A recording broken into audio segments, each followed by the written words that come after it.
Dominic, I'm going to start with you. Top two priorities. I know you all are focusing on a lot of stuff. You've gotten a lot of demand signal coming in. What's the focus for you all in 2026? So top two comes to mind, as I mentioned, building purpose, creating those agents which are focused on specific use cases. So I'll give you one example. So, we've been doing a lot of work in fraud, waste, and abuse in the healthcare space.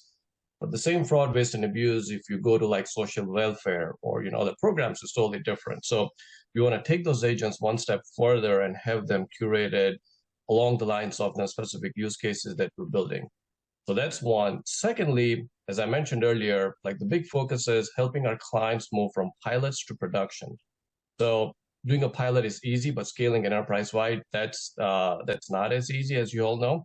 So as part of our Fathom offering, we have a playbook that provides a stepwise approach on how to scale a pilot to an enterprise-wide adoption by focusing on key aspects such as how do you make your data AI ready? That's typically the foundation.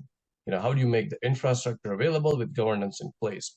How do you focus on enterprise process maturity with emphasis on interoperability to avoid building silos, scalability, and reusability? And along with that, like upskilling is a key aspect. So I think Israel talked about AI literacy, right? So that's a big focus for us across the board. So like developers and engineers, how can they better adopt agentic coding? But it just doesn't stop there. We also are focusing on the business analysts. How can they use AI to write better user stories?